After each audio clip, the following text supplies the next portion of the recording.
అసలు వీళ్ళు ఇన్ని కాంప్రమైజ్ చేసిందే కెమెరాస్ కోసం. చాలా ఎక్కువ ఎక్స్పెక్ట్ చేశా. 120 FPS సపోర్ట్ చూపిస్తుంది, బట్ గేమ్ ఆడుతుంటే 90 FPS వస్తుంది. దీని కాస్ట్ ఫ్లిప్కార్ట్ లో రోజుకో రకం పెరిగిపోతా ఉంది. సో వీటిలో ఉన్న నెగిటివ్స్ అన్ని అందులో కవర్ అయ్యి 30,000 దగ్గర అయితే నేను రికమెండ్ చేయను. ఇది nothing phone 3A Pro. Already మన ఛానల్లో నథింగ్ ఫోన్ 3A రివ్యూ కూడా పోస్ట్ చేశాను. ఒకవేళ మీరు ఇంకా చూడకపోయి ఉంటే పైన ఐకార్డ్స్లో ఉంటుంది, ఒకసారి ఆ రివ్యూ కూడా చెక్ చేయండి. ఈ రెండు ఫోన్స్ నేను ఫ్లిప్కార్ట్లో కొన్నాను. ఇది 25,000 రూపాయలు కొన్నాను అండ్ ఇది 30,000 రూపాయలు కొన్నాను. అయితే 30,000 రూపాయల దగ్గర దీనిలో చాలా కాంప్రమైజెస్ ఉన్నాయి. సరే, అన్ని కాంప్రమైజ్ చేసింది దేనికోసం అంటే కెమెరా కోసం కదా. కనీసం కెమెరాస్ అన్న బాగున్నాయి అంటే దీనిలో కూడా చాలా ఇష్యూస్ ఉన్నాయి. ఓవరాల్గా అసలు ఈ ఫోన్లో ఏం బాగున్నాయి, ఏం బాగాలేదు, 30,000 రూపాయలు పెట్టి ఈ ఫోన్ని కొనడం వర్తా కాదా, ఇవన్నీ వీడియోలో డీటెయిల్గా మాట్లాడుకుందాం. సో ఫస్ట్ బాక్స్ ఇలా ఉంటుంది. ఓపెన్ చేయడానికి బ్లేడ్ ఏం అవసరం లే, జస్ట్ ఇక్కడ చింపేసి డైరెక్ట్గా ఓపెన్ చేసేయచ్చు. బాక్స్లో మనకి ఫోన్తో పాటు Type-C to Type-C కేబుల్ ఉంటుంది, ఒక పేపర్ వర్క్ అండ్ ఒక సిమ్ ఎజెక్టర్ పిన్ ఉంటుంది. చార్జర్ కేసు మీరు సపరేట్ కొనుక్కోవాలి. ఒకసారి నేను స్పెసిఫికేషన్స్ ఇక్కడ స్క్రీన్ మీద వేస్తాను చూడండి. ఈ 3A Pro స్పెసిఫికేషన్స్ అండ్ 3Aకి 3A Proకి పెద్దగా డిఫరెన్స్ ఏమి ఉండవు. మీకు almost display, battery, performance, RAM, storage configurations అన్నీ సేమ్ ఉంటాయి. ఓన్లీ మీకు డిఫరెన్స్ వచ్చేది కెమెరాస్ దగ్గర అండ్ డిజైన్ కూడా చేంజ్ అవుతుంది. ఫస్ట్ ఈ రెండింటి గురించి మాట్లాడుకుందాం. ఫస్ట్ డిజైన్ చూసుకుంటే ఇది 2 కలర్స్లో వస్తుంది, బ్లాక్ అండ్ గ్రే కలర్. యాక్చువల్గా గ్రే ఆర్డర్ పెడదాం అనుకున్నా కానీ గ్రే నాకు చాలా డిలే చూపిస్తుంది, 15 days డిలే చూపిస్తుంది. సరే అని ఇంకా త్వరగా వస్తుందని బ్లాక్ ఆర్డర్ పెట్టా. అది కూడా బేస్ మోడల్ దొరకలే నాకు. సరే ఇంక వీడియో చేయాలి తప్పదని 256GB ఆర్డర్ పెట్టా. అయితే ఫస్ట్ ఇంప్రెషన్ ఈ ఫోన్ పట్టుకోగానే చాలా ప్రీమియం ఫోన్ పట్టుకున్న ఫీలింగ్ ఉంటుంది. కంప్లీట్గా గ్లాస్ బాడీతో వస్తుంది అండ్ కెమెరా మాడ్యూల్ ఉంది కదా, దీని చుట్టూ మెటల్ రింగ్ యూజ్ చేశారంట. And front side panda glass ప్రొటెక్షన్తో వస్తుంది. అండ్ గ్లిఫ్ లైట్స్ 3A లాగే దీనిలో కూడా 3 గ్లిఫ్ లైట్స్ ఉంటాయి. మీరు మ్యూజిక్ ప్లే చేస్తున్న, నోటిఫికేషన్స్కి, వాల్యూమ్ అప్ అండ్ డౌన్కి ఈ గ్లిఫ్ లైట్స్ అయితే యూజ్ అవుతాయి. బట్ ఫోన్ కొంచెం ఇన్ హ్యాండ్ ఫీల్ కొంచెం బరువు అనిపిస్తుంది. 215 grams వెయిట్ ఉంటుంది, కొంచెం బల్కీ అనిపిస్తుంది. డిజైన్లో మీకు nothing phone 3A, 3A Pro complete different ఉంటాయి. Nothing phone 3A same nothing phone 2A లాగే ఉంటుంది, జస్ట్ ఒక కెమెరా యాడ్ అవుతుంది అంతే. బట్ ఇది కంప్లీట్గా డిజైనే మార్చేశారు. కెమెరా అలైన్మెంట్ కానీ మొత్తం మారిపోద్ది అనమాట. సో నాకు ఈ డిజైన్ అయితే నచ్చింది. చాలా మందికి ఈ డిజైన్ నచ్చలేదు, నాకైతే పర్సనల్గా ఈ డిజైన్ అయితే నాకు నచ్చింది. సరే, coming to cameras, back side 3 cameras ఉంటాయి. 50 MP మెయిన్ కెమెరా, ఇది సామ్సంగ్ GN-J సెన్సార్తో వస్తుంది, ఆప్టికల్ ఇమేజ్ స్టెబిలేషన్ సపోర్ట్ చేస్తుంది. And 8 MP ultra wide angle camera, ఇది Sony sensor, Sony IMX355 sensor. And 50 MP periscopic camera use చేశారు, ఇది కూడా Sony IMX882 సెన్సార్తో వస్తుంది. అండ్ ఫ్రంట్ 50 MP కెమెరాతో వస్తుంది. అయితే ఈ కెమెరాస్తో నేను చాలా ఫోటోలు దిగా, ఇంచుమించుగా ఒక 400 పైన ఫోటోలు దిగాను. అయితే అల్ట్రా వైడ్ యాంగిల్ కెమెరా అసలు యూజ్లెస్ అనమాట. 8 MP ఫోటోలు అసలు మీకు అంత డీటెయిల్స్ ఉండవు. డే టైంలో తీసుకున్నా, నైట్ టైంలో తీసుకున్నా, అసలు వైడ్ యాంగిల్ కెమెరా గురించి మాట్లాడుకోవడం వేస్ట్, పక్కన పడేసేయండి. Main camera and periscope camera, ఈ రెండు గురించే మాట్లాడుకుందాం. మెయిన్గా వీళ్ళు హైలైట్ చేస్తుంది కూడా పెరిస్కోప్ కెమెరా కాబట్టి, ఈ పెరిస్కోపిక్ కెమెరా యూజ్ చేసి మీరు 3x వరకు ఆప్టికల్ జూమ్ చేసుకోవచ్చు, 6x వరకు అండ్ 60x వరకు డిజిటల్ జూమ్ చేసుకోవచ్చు. ఈ 60x డిజిటల్ జూమ్ అయితే మరి అంత యూజ్లెస్ అనిపిలా. ఏదైనా నంబర్ ప్లేట్స్ కానీ, ఏదైనా బిల్డింగ్స్ కానీ బాగానే కనిపిస్తున్నాయి. ఇక్కడ ఒక ఫుడ్ ట్రక్ ఉంది, దాన్ని జూమ్ చేస్తే అక్కడ మెనూలో ఐటమ్స్ లైట్ కనిపిస్తున్నాయి, మరి అంత క్లియర్గా లేవు కానీ కొద్దిగా చదవచ్చు, ట్రై చేస్తే చదవచ్చు, పర్లేదు. ఈ 60x ఫోటోస్ అయితే అంత యూజ్లెస్ కాదు, పనికి వస్తాయి. Coming to main camera, 50 MP main కెమెరాతో 1x నార్మల్ ఫోటోస్ తీసుకోవచ్చు and 2x digital Zoom photos తీసుకోవచ్చు. అదే 50 MP పెరిస్కోపిక్ కెమెరాతో 3x ఆప్టికల్ జూమ్ ఫోటోస్ తీసుకోవచ్చు, 6x డిజిటల్ జూమ్ ఫోటోస్ తీసుకోవచ్చు. ఇక్కడ నేను అబ్జర్వ్ చేసింది ఏంటంటే main camera 50 MP 1x 2x కన్నా పెరిస్కోపిక్ కెమెరాలో ఉన్న 3x 4x ఫోటోస్లోనే ఇంకా మీకు బెటర్ ఫోటోస్ వస్తున్నాయి. మెయిన్ కెమెరాలో 1x ఫోటోస్ కానీ 2x ఫోటోస్ కానీ మీకు అంత గొప్పగా రావట్లా. చాలా చోట్ల ఒకవేళ సన్ వెనకాల ఉందనుకోండి, ఫేస్ అంతా ఒక రకమైన వైట్ షేడ్ కొట్టేస్తుంది, ఫోటోస్ అంత బాగా రావట్లా. అండ్ కొన్ని చోట్ల ఎక్స్పోజర్ ఇష్యూ, ఒకటే ప్లేస్ నుంచి 2 ఫోటోలు కొడితే ఒకటేమో బ్రైట్గా వస్తుంది, ఒకటేమో చీకటి అయిపోతుంది, ఎక్స్పోజర్ కంట్రోల్ సరిగ్గా లేదు. అండ్ కొన్ని చోట్ల అయితే కాంట్రాస్ట్ లెవెల్స్ పెంచేస్తుంది, బ్లాక్ పాయింట్స్ పెంచేస్తుంది. ఆ ఫోటో మొత్తంలో ఎక్కడ బ్లాక్ ఉందో అవి మరీ డీప్ బ్లాక్ చేస్తుంది. సో అది కూడా చూడడానికి అంత బాగోట్లా. సో మెయిన్ కెమెరా ఫోటోస్ అయితే అంత గొప్పగా అనిపించలే నాకు 1x 2x photos. But periscopic camera photos మాత్రం ఎక్సలెంట్ ఉన్నాయి, 3x 4x. సరే 4x కూడా పక్కన పెట్టేయండి, 3x మాత్రం అసలు మామూలుగా లేదు. 70mm ఫోకల్ లెంత్లో ఫోటోస్ తీస్తుంది. మీరు ఏదైనా తీసుకోండి, ఫోటోస్ కానివ్వండి, పోర్ట్రేట్ షాట్స్ కానివ్వండి, ఎవ్రీథింగ్ మీకు 90% హిట్ అవుతున్నాయి. ఒక 10% అటు ఇటుగా ఫోటోస్ వస్తాయేమో కానీ 90% వరకు మీకు ఫోటోస్ చాలా అంటే చాలా బాగా వస్తున్నాయి. And video main camera use చేసి 4K 30 FPS వీడియోస్ రికార్డ్ చేసుకోవచ్చు 1x.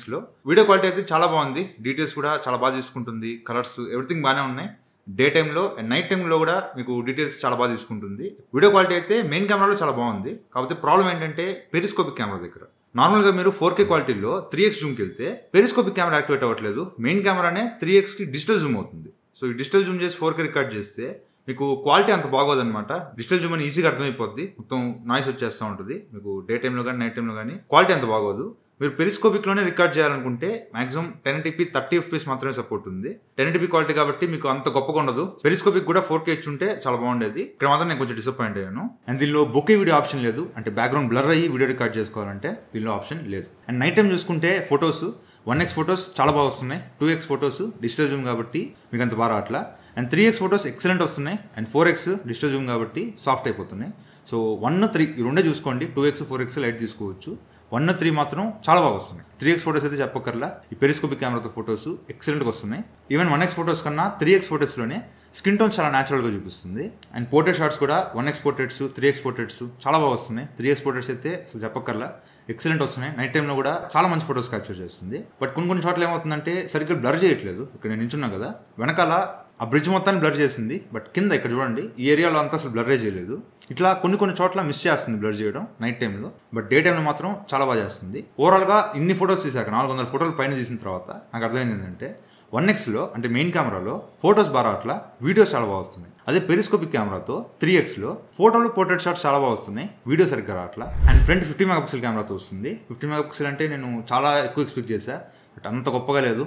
డే లైటింగ్లో మంచి లైటింగ్ ఉన్నప్పుడు ఫొటోస్ కానివ్వండి, పోర్ట్రేట్ షాట్స్ కానివ్వండి బాగానే వస్తున్నాయి. బట్ కాంట్రాస్ట్ లెవెల్స్ కొద్దిగా అటు ఇటు అవుతున్నాయి. మరి బ్లాక్స్ కొంచెం ఎక్కువైపోతున్నాయి, డీప్ బ్లాక్ చూపిస్తుంది, బ్లాక్ పాయింట్ కొంచెం పెంచేస్తుంది. Apart from that photos portraits అయితే పర్లేదు బాగానే వస్తున్నాయి.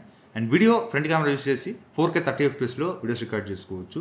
వీడియో క్వాలిటీ కూడా బాగానే వస్తుంది, కానీ సేమ్ బ్లాక్స్ కొంచెం పెంచేస్తుంది అనమాట. సో అది కూడా కొంచెం అడ్జస్ట్ చేస్తే బాగుంటుంది. అండ్ లో లైట్లో అయితే మీకు సపరేట్గా ఫోటోలు పోర్ట్రేట్స్ తీసుకుంటే బాగానే వస్తున్నాయి. కానీ మేము ఒక 4 ఫ్రెండ్స్ వెళ్ళి ఫోటోలు తీసుకుంటుంటే ఫస్ట్ 4 నిలబడ్డాం, పోర్ట్రేట్ షాట్ పెట్టాం, ఫోటో క్లియర్గా వచ్చింది, 4 ఫోకస్ అయ్యాం, బ్యాక్గ్రౌండ్ బ్లర్ అయింది, ఓకే.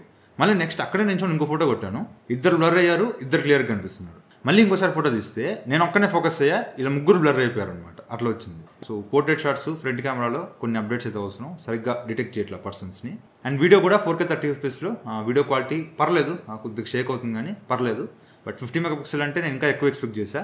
బట్ ఫ్రంట్ కెమెరా కూడా కొన్ని ఇష్యూస్ ఉన్నాయి. ఓవరాల్గా డీసెంట్ ఫ్రంట్ కెమెరా. నాకు 3A ప్రోలో ఉన్న ఫ్రంట్ కెమెరా కూడా ఇంచుమించు ఇలాగే అనిపించింది, పెద్ద డిఫరెన్స్ ఏమి నాకు అనిపించలా. సో వీళ్ళు ఇష్యూస్ అన్ని యాజ్ సూన్ యాజ్ పాసిబుల్ అప్డేట్లో ఫిక్స్ చేస్తే బెటర్, లేదంటే మాత్రం కష్టమే.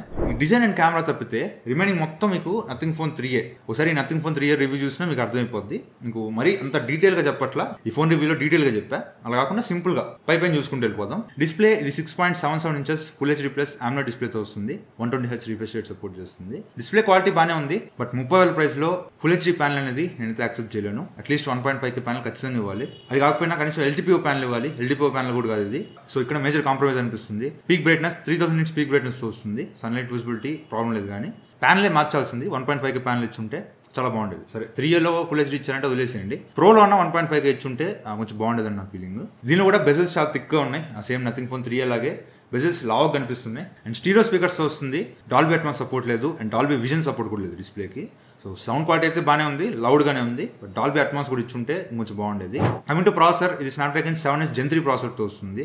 7S Gen 3 ప్రాసెసర్ ఆ ప్రైస్లో సరే కానివ్వండి, కెమెరాస్ మెయిన్ ఫోకస్ వెళ్ళారు కాబట్టి ప్రాసెసర్ కొంచెం తగ్గించారు, దానికి నాకు పెద్ద అబ్జెక్షన్ ఏం లేదు. 7S Gen 3 పర్లేదు, మంచి ప్రాసెసరే, జనరల్ యూసేజ్కి బాగానే ఉంటుంది. నేను గేమ్స్ పెద్దగా అని అనుకుంటే ఈ ప్రాసెసర్ మీకు మోర్ దెన్ ఎనఫ్, మీకు జనరల్ యూసేజ్కి బాగానే ఉంటుంది. దీని BGMI అల్ట్రా ఎక్స్ట్రీమ్ సపోర్ట్ చూపిస్తుంది, అంటే 120 FPS సపోర్ట్ చూపిస్తుంది. బట్ గేమ్ ఆడుతుంటే 90 FPS వస్తుంది, 120 FPS రావట్లా. గేమ్ ప్లే మాత్రం మీరు ఏ మ్యాచ్ అనేది తీసుకోండి 90 FPS మాత్రం వస్తుంది. గేమింగ్ ఎక్స్పీరియన్స్ అయితే పర్లేదు, బట్ ఆ ప్రైస్లో ఇంకా చాలా బెటర్ ప్రాసెసర్స్ వస్తుంటాయి. సరే వీళ్ళు కెమెరా సెంట్రిక్ వెళ్ళారు కాబట్టి వదిలేసేయండి. దీనిలో గేమింగ్లో కూడా చాలా కాంప్రమైజ్ చేశారు, అండ్ 120 FPS కూడా సరిగ్గా రావట్లేదు. అండ్ టెంపరేచర్స్ 1 అవర్ కంటిన్యూస్గా BGMI ఆడిన తర్వాత నాకు పీక్ టెంపరేచర్ 40-41 degrees దాకా వచ్చింది. కంట్రోల్లోనే ఉంది టెంపరేచర్, పెద్ద ప్రాబ్లం లేదు. బ్యాటరీ 5000 mAh బ్యాటరీతో వస్తుంది, 50 watts ఫాస్ట్ ఛార్జింగ్ సపోర్ట్ చేస్తుంది. బాక్స్లో ఛార్జర్ ఉండదు, మీరు సపరేట్గా 65 watts గాన్ ఛార్జర్ కొనుక్కోవాలి. దీని కాస్ట్ ఫ్లిప్కార్ట్లో రోజుకో రకం పెరిగిపోతూ ఉంది. ఒకరోజు 2000 ఉంటుంది, ఒకరోజు 2500 ఉంటుంది, ఒకరోజు 3000 ఉంటుంది. ఎట్లా పడితే అట్లా ప్రైస్ ఫ్లక్చువేట్ అవుతూ ఉంది. తక్కువకి వచ్చినప్పుడు తీసుకోండి, 2000 మ్యాక్సిమం దీనికి 2000 పెట్టచ్చు. 2000 వచ్చినప్పుడు ఈ ఛార్జర్ తీసుకోండి. డిస్క్రిప్షన్లో లింక్ ఇస్తా. ఈ ఛార్జర్ యూజ్ చేసి ఈ ఫోన్ ఛార్జ్ చేస్తే సేమ్ నథింగ్ ఫోన్ 3A అలాగో ఎగ్జాక్ట్గా ఇది కూడా అంతే. 20 minutesలో 50% ఛార్జ్ అవుద్ది, 45 minutesలో 90% ఛార్జ్ అవుద్ది. ఫుల్ ఛార్జ్ అవ్వడానికి 1 hour టైం పడుతుంది. అండ్ స్క్రీన్ టైం కూడా దానిలాగే వచ్చింది. నేను చెక్ చేసినప్పుడు డేటా మీద 7.5 hours స్క్రీన్ టైం వచ్చింది అప్రాక్సిమేట్గా. ఒక 10% బ్యాటరీ మిగిలింది. సేమ్ 3A కూడా అలాగే వచ్చిందనమాట. మీకు అన్నీ అవే, డిస్ప్లే, ప్రాసెసర్, బ్యాటరీ మొత్తం ఎగ్జాక్ట్గా వెతికిపోతాయి. అండ్ ఇప్పుడు నేను చెప్పే ఫీచర్స్ మొత్తం 3Aలోనే ఉన్నాయి. అండ్ ఇక్కడ ఎసెన్షియల్కి ఇది ఆల్రెడీ మీకు చెప్పాను. మీరు ఏదైనా సడన్గా ఏదైనా ఇన్స్టాగ్రామ్ చూసినప్పుడు ఏదైనా సినిమా కనిపించింది, ఆ సినిమా మళ్ళీ చూద్దాం అనుకుంటున్నారు, జస్ట్ ఎసెన్షియల్కి లాంగ్ ప్రెస్ చేసి దానికి వాయిస్ నోట్ చెప్పొచ్చు, లేదంటే టైప్ అన్నా చేయొచ్చు. టైప్ చేసి సేవ్ చేస్తే అది ఎసెన్షియల్ స్పేస్లో సేవ్ అయిపోద్ది. జస్ట్ మీరు ఎసెన్షియల్ కీని డబుల్ ట్యాప్ చేస్తే ఎసెన్షియల్ స్పేస్ ఓపెన్ అవుతుంది. అక్కడ మీరు ఇందాక తీసుకున్న స్క్రీన్ షాట్స్ కానీ, వాయిస్ నోట్స్ కానీ, వాయిస్ మెసేజెస్ కానీ అన్నీ అక్కడ వచ్చేస్తాయి అనమాట. యాజ్ ఆఫ్ నౌ అన్ని ఫీచర్స్ కూడా ఇవ్వలేదు, చూద్దాం ఇది రాబోయే రోజుల్లో ఎలా చేస్తారు. దీనిలో ఇంకో మేజర్ అడ్వాంటేజ్ ఏంటంటే యూఐ నథింగ్ వైస్ 3.1తో వస్తుంది. క్లీన్ యూఐ, జీరో బ్లోట్వేర్, చాలా క్లీన్ ఉంటుంది. ఇంకో నథింగ్ వైస్ గురించి చెప్పక్కర్లా కొత్తగా. బడ్జెట్లో మీరు ఈ ఫోన్ యూజ్ చేశాక మీరు ఏ ఆండ్రాయిడ్ ఫోన్ పట్టుకోలేరు, అసలు ఏ యూఐ కూడా వాడబుద్ది కాదు, అంత బాగుంటుంది అనమాట నథింగ్ వైస్. విడ్జెట్స్ కానివ్వండి, ఐకాన్స్ కానివ్వండి, యానిమేషన్స్ కానివ్వండి ఎక్సలెంట్ ఉంటాయి. అండ్ చాలా మంది నథింగ్ ఐకాన్ ప్యాక్ ఇష్టపడుతుంటారు, మొత్తం బ్లాక్ అండ్ వైట్ థీమ్లో వచ్చేస్తుంది. బట్ అది యూజ్ చేసినప్పుడు మీకు కొన్ని చోట్ల కొన్ని యాప్స్ కలర్స్లోనే కనిపిస్తూ ఉంటాయి. దానికి మీరు ఏం చేయాలంటే ప్లే స్టోర్లోకి వెళ్ళి నథింగ్ ఐకాన్ ప్యాక్ అనే ఒక యాప్ ఉంటుంది, దాన్ని జస్ట్ ఇన్స్టాల్ చేసుకుంటే చాలు మీకు యాప్స్ అన్నీ కూడా బ్లాక్ అండ్ వైట్లోకి కన్వర్ట్ అయిపోతాయి. యాప్ లింక్ కావాలనుకుంటే కింద డిస్క్రిప్షన్లో ప్రొవైడ్ చేస్తా. అండ్ ఇది అవుట్ ఆఫ్ బాక్స్ Android 15తో వస్తుంది. 3 years Android updates and 6 years security updates promise చేస్తున్నారు. అండ్ ఇది IP64 రేటింగ్తో వస్తుంది. ఆ ప్రైస్లో 68, 69 కూడా కామన్ అయిపోయినాయి, ఇంకా 64 రేటింగే. అండ్ దీనిలో NFC సపోర్ట్ చేస్తుంది. LPDDR4X ర్యామ్తో వస్తుంది. ర్యామ్ మేనేజ్మెంట్ అయితే పర్లేదు, అక్కడ యాక్చువల్గా LPDDR5X ర్యామ్ ఇచ్చేయచ్చు, బట్ ఇంకా 4X ర్యామ్ ఇవ్వడం ఇదన్నా యాక్సెప్ట్ చేయొచ్చు. కానీ స్టోరేజ్ మరి వరస్ట్గా ఇచ్చారు, UFS 2.2 స్టోరేజ్. అసలు 15,000 రూపాయల దగ్గర కూడా నిన్న రివ్యూ చేశా కదా Vivo T4X, దీనిలో కూడా UFS 3.1 స్టోరేజ్ ఇచ్చారు. దీనిలో 30,000 దగ్గర UFS 2.2 ఇవ్వడం అనేది ఎంతవరకు కరెక్ట్ నాకు అర్థం కాల. SSDs అయితే డిటెక్ట్ చేస్తుంది, కానీ డేటా ట్రాన్స్ఫర్ స్పీడ్స్ మీకు చాలా స్లో ఉంటాయి. ఒక 10 GB ఫైల్ ట్రాన్స్ఫర్ చేయడానికి ఇంచుమించుగా 7 minutes టైం పట్టింది. అండ్ ఇంతకుముందు నథింగ్ వాయిస్లో మీకు ఇన్బిల్ట్ గ్యాలరీ ఉండేది కాదు, గూగుల్ ఫోటోస్ యూజ్ చేసుకోవాలి. బట్ దీనిలో ఈసారి ఇన్బిల్ట్ గ్యాలరీ తీసుకొచ్చారు. సో గ్యాలరీ యూఐ కూడా చాలా బాగుంది. అండ్ డ్యూయల్ యాప్స్ కానివ్వండి, యాప్ లాక్ ఫీచర్స్ కానీ ఇవన్నీ కూడా దీనిలో ఇంక్లూడ్ చేశారు. And in display fingerprint సెన్సార్తో వస్తుంది. ఫింగర్ ప్రింట్ యాక్యురసీ కూడా పర్లేదు బాగానే ఉంది, కాకపోతే కొద్దిగా కిందకి ఇచ్చారు, కొంచెం పైకి ఇచ్చి ఉంటే బాగుంది అనిపించింది. అండ్ ఇది గూగుల్ డైలర్తో వస్తుంది. సో కాల్ రికార్డింగ్ చేసుకుంటే అవతల పర్సన్కి నోటిఫికేషన్ వినిపిస్తుంది. సో దీనికోసం ఏంటంటే మీరు హోమ్ స్క్రీన్లో లాంగ్ ప్రెస్ చేసి విడ్జెట్ని యాడ్ చేసుకోవాలి. రికార్డర్ విడ్జెట్ ఉంటుంది, ఆ విడ్జెట్ని యాడ్ చేసుకోండి. మైక్ అండ్ సిస్టమ్ సౌండ్స్ ఉంటుంది, దాన్ని యాడ్ చేసుకొని జస్ట్ దాన్ని క్లిక్ చేస్తే, కాల్ ఉన్నప్పుడు జస్ట్ దాన్ని క్లిక్ చేస్తే మీ కాల్ అంతా రికార్డ్ చేస్తుంది అనమాట. కాల్ అయిపోయాక దాన్ని ఇంకోసారి క్లిక్ చేస్తే సేవ్ అయిపోద్ది. అది మీరు రికార్డింగ్స్ యాప్లోకి వెళ్తే అక్కడ మీ కాల్ రికార్డింగ్స్ అన్ని అక్కడ కనిపిస్తాయి అనమాట.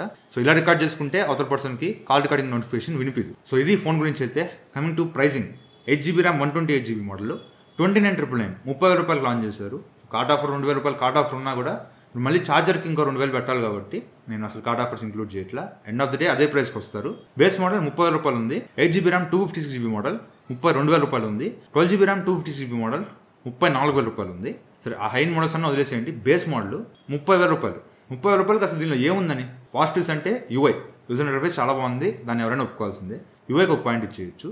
అండ్ డిజైన్ చూడడానికి లుక్స్ పరంగా ఇది బాగానే ఉంది, దాన్ని ఒప్పుకుందాం. అండ్ కెమెరాస్ దీనికి మేజర్ అడ్వాంటేజే. హార్డ్వేర్ లెవెల్లో మంచి కెమెరాస్ యూజ్ చేశారు, కాకపోతే కొన్ని సాఫ్ట్వేర్ అప్డేట్స్ ఇస్తే ఫిక్స్ అయిపోద్ది. ఎందుకంటే నథింగ్ ఫోన్ 2Aలో చూసాం, స్టార్టింగ్లో ఎంత వర్స్ట్గా ఉండిందో, తర్వాత అప్డేట్స్ ఇచ్చి చాలా వరకు బెటర్ చేశారు. ఎక్సలెంట్ ఉన్నాయని చెప్పను కానీ చాలా వరకు బెటర్ చేశారు. సో ఇది కూడా చేస్తారు, పెద్ద ప్రాబ్లం లేదు. కెమెరాస్ కూడా అడ్వాంటేజ్ అని అనుకుందాం, పక్కన పెడదు కాసేపు. అసలు ఏంటి డిసడ్వాంటేజెస్ ఏంటంటే ఈ ఫోన్లో ఈ 3 తప్ప మిగతా డిసడ్వాంటేజెస్. ఇంకో డిస్ప్లే ఫుల్ హెచ్డీ ప్యానల్ వల్ల 1.5K ఈజీగా ఇవ్వచ్చు. ప్యానల్ క్వాలిటీ తగ్గించారు. అండ్ LTPO ప్యానల్ కాదు, డాల్బీ అట్మాస్, డాల్బీ విజన్ లాంటి సపోర్ట్ లేదు. అండ్ బ్యాటరీ ఆ కాంపిటేటర్స్లో 6,000 mAh, 6,500 mAh ఇవన్నీ వచ్చేస్తుంటే ఇంకా 5,000 mAh బ్యాటరీ యూజ్ చేస్తారు. అండ్ ఛార్జర్ బాక్స్లో ఇవ్వట్లా, కాంపిటేటర్స్ అందరూ ఛార్జర్ బాక్స్లో ఇస్తున్నారు, వీళ్ళు మాత్రం తీసేస్తున్నారు.